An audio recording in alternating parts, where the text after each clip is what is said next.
En un lugar de la Mancha, de cuyo nombre no quiero acordarme, no ha mucho que vivía un hidalgo de los de lanza en perchero, adarga antigua, rocín flaco y galgo corredor. Así comienza el ingenioso hidalgo Don Quijote de la Mancha, que desde hace 4 siglos sigue cabalgando por las páginas literarias. Todo caballero, real o imaginado, necesitaba 4 cosas esenciales para emprender su búsqueda: su espada, un escudero, su dama a quien encomendarse y, por supuesto, su caballo. Su fiel caballo, compañero de desvelos y fatigas. Incluso puede ir por los caminos desarmado, desdichado por no tener dama a quien dedicarle sus victorias. Abandonado y traicionado por los suyos, pero sin caballo no hay caballero. Cuando el famoso caballero Don Quijote de la Mancha, dejando las ociosas plumas, subió sobre su caballo rocinante y comenzó a caminar por el antiguo campo de Montiel.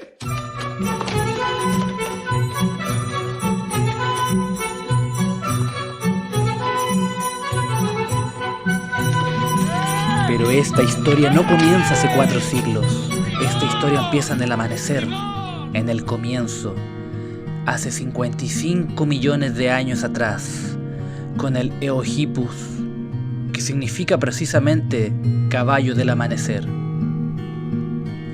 La evidencia científica estima que este pequeño animal, ya extinto, poco más grande que un perro mediano, evolucionó en una serie de familias hasta el caballo moderno. Como vemos, si bien distaba mucho de la férrea estructura esquelética del caballo, ya en su primera conformación podemos ver los dedos de sus patas, 4 en los anteriores y 3 en los posteriores. Su cabeza era pequeña, tenía molares de corona, cuello corto, espalda curva y cola larga. En él podemos ver reflejadas otras especies similares, como los tapires, las cebras o los pudúes. Por eso cuesta imaginar que este animal, surgido en Norteamérica, hubiese originado a los caballos. Más aún, si consideramos que los primeros europeos que llegaron a América habrían sido los primeros en introducir este animal al continente, ya que los aborígenes lo desconocían completamente.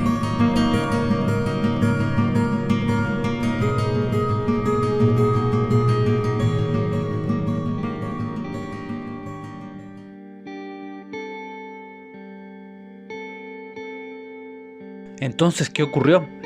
Los descubrimientos postulan que el Eohippus habría emigrado por el estrecho de Bering, expandiéndose hacia Europa y otras zonas del mundo, lo que generó que en este continente hubiese evolucionado hasta el caballo moderno. Y en América existen muchas hipótesis, como un periodo de glaciación en el Pleistoceno, sequías o incluso la aparición de enfermedades por bacterias o parásitos.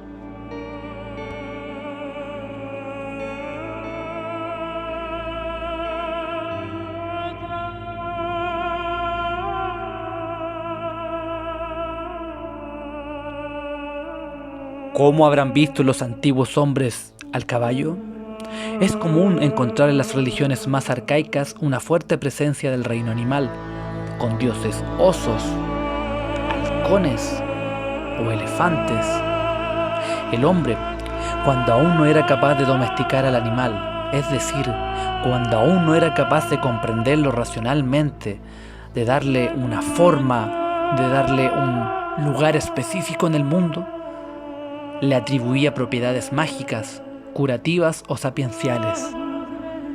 Por ende, los animales fueron claves para el desarrollo de las primeras culturas, y el caballo, que rápidamente se integró en el paisaje y en la vida diaria de los hombres, tuvo que haber sido objeto de antiguas veneraciones, como la atestigua la iconografía histórica.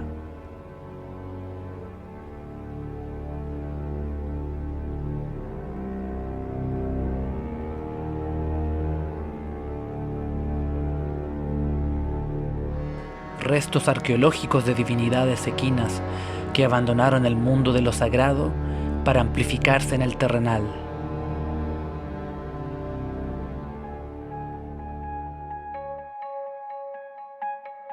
Una de las teorías más asombrosas, que sin embargo aún no han podido probarse del todo, es que tanto hombre como caballo lograron sobrevivir periodos de cataclismos. Esto debido a que los cuidados del hombre para el caballo fueron claves para preservarlo de momentos críticos, pero a la vez el acervo que le entregó el caballo al hombre fue vital para su economía, para su supervivencia, para conseguir alimentos y para desplazarse. Sin temor a equivocarnos, podríamos decir que la simbiosis entre caballo y hombre fue fundamental para la supervivencia de ambos.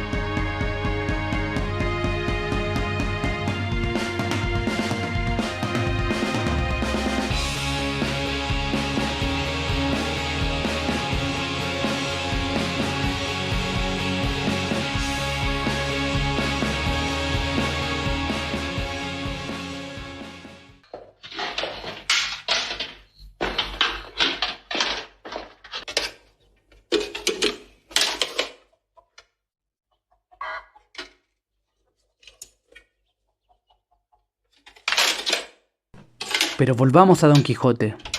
El viejo manchego sabía que nombrar a su caballo no era un hecho baladí. Designar con nombre propio a su compañero era reconocerlo, dignificarlo. En suma, era establecer un nexo imborrable, pues sería sobre su montura, la montura de Rocinante, donde habría de recorrer el mundo desfaciendo entuertos, socorriendo a doncellas y huérfanos. Hipocéfalo. Tiene que ser un nombre que sea famoso. Y de estruendo. Galopante. Hipogrifo. Esfingeante. Nada.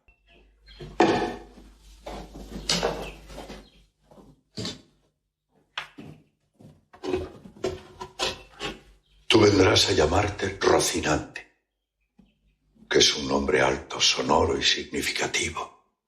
Dos y perfilias. La inspiración de Don Quijote fueron los libros de caballería. Pero, ¿qué era la caballería andante? Debemos entender que los caballeros de los libros luchaban contra gigantes, magos y dragones. Era una caballería poética, idealizada, que parcialmente coincidía con la realidad. Y para entenderla mejor, debemos hundirnos primero en las raíces de la caballería realmente existente. Los orígenes de las órdenes de caballería están muy lejos de esa visión romántica o mítica que podríamos suponer como la búsqueda del grial o la preservación de alguna tradición mítica o hermética. En realidad, las órdenes se originaron como comités de autodefensa alrededor del siglo X, precisamente en situaciones en que los reinos no podían asegurar condiciones mínimas de seguridad ante constantes ataques invasores. París, Provenza, Turín o Sicilia fueron algunas ciudades que modificaron su arquitectura para dar paso a las fortalezas y castillos. Cataluña, hacia el año 1150, cuenta en su haber con 800 fortificaciones, lo que en cierta medida explica la magnitud del problema. Las milicias ya no podían ser financiadas en su totalidad por poderes o gobiernos centrales, sino que muchas veces nacieron por parte de iniciativas privadas, generando grupos de hombres armados que recorrieron las tierras europeas librando conflictos bélicos. Es en este contexto que fue necesario reglamentar y crear un código de conducta para esta nueva fuerza militar, que ya no era integrada por soldados regulares o profesionales, sino que por personas, pudiendo venir de la nobleza o incluso del pueblo llano, que consagraron su vida al camino de la espada.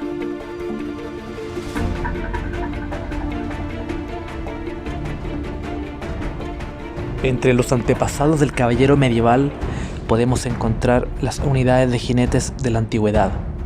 En la Grecia clásica se les conocieron como los hípeis, temibles unidades, famosas por causar estragos en el campo de batalla, y famosas también porque muy pocos ciudadanos tenían los recursos necesarios para mantener a un caballo al servicio de la polis. Al ser una unidad reducida, su utilidad en la guerra era escasa, debido a que su manutención era costosa. Además, la técnica de la herradura era desconocida por los griegos, por lo cual el caballo no podía recorrer grandes distancias sin dañarse las patas.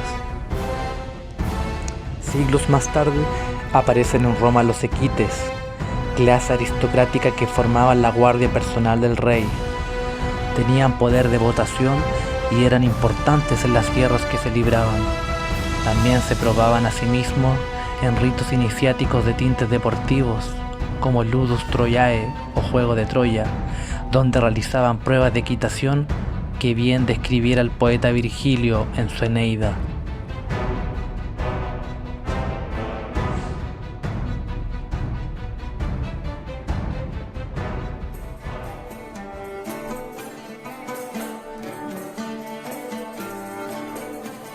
El poeta, místico y filósofo español Ramón Lulio escribe en el siglo XIII el libro de la Orden de Caballería, el cual recoge en forma de prosa didáctica el código de los caballeros, explicando cómo deben comportarse, la manera en que se deben ordenar y cuáles deben ser sus principales motivaciones, así como un detallado inventario de sus armas, armaduras y vestiduras.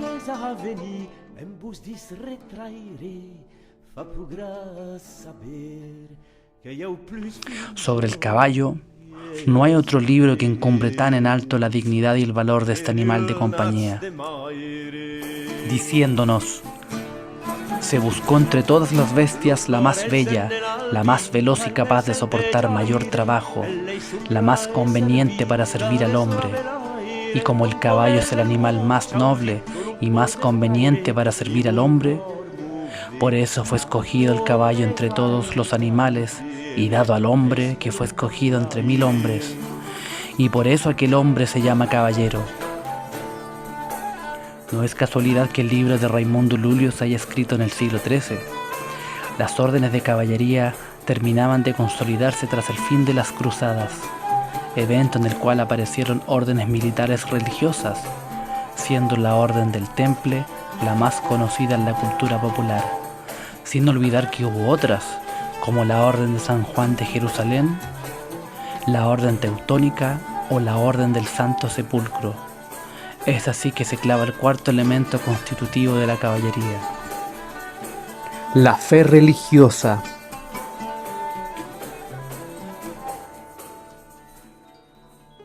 De manera paralela al desarrollo de las órdenes caballerescas, nacen también en Europa relatos, leyendas populares, cuentos y canciones que hablaban de este singular mundo.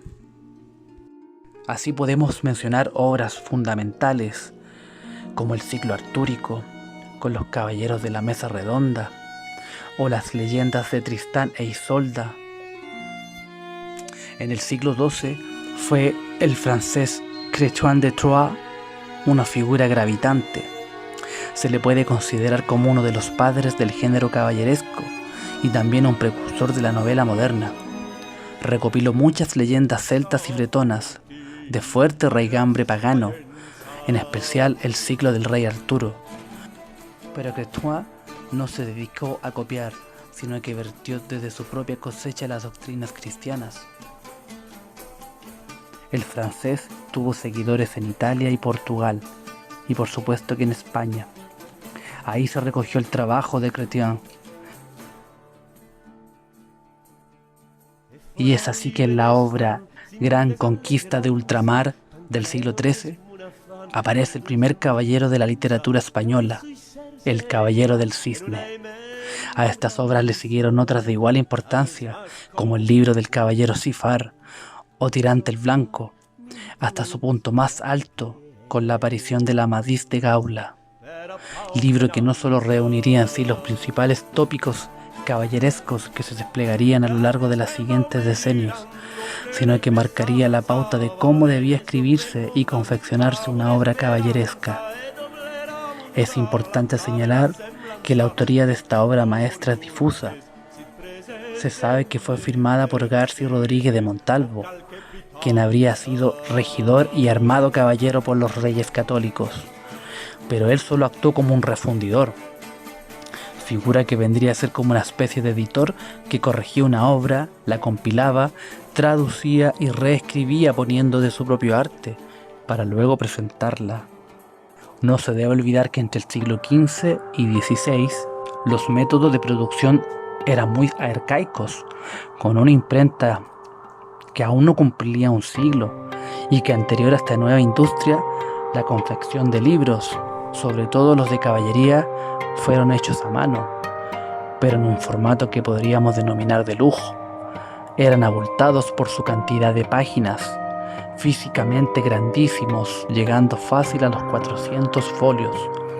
Iban impresos generalmente en caracteres góticos y a doble columna. En su interior solían aparecer grabados que ocupaban los márgenes. Las letras capitales estaban bellamente adornadas, lo que en suma creaba un objeto de colección de lujo que muy pocos podían costear. Melianí, mal año y mal mes para todos los que digan que otro caballero se le igualó a Amadís porque se engaña. Es cierto que Amadís de Gaula fue uno de los más famosos caballeros andantes que jamás hubo. Pero Palmerín no le iba a la zaga. Ninguno se puede comparar al caballero del Febo.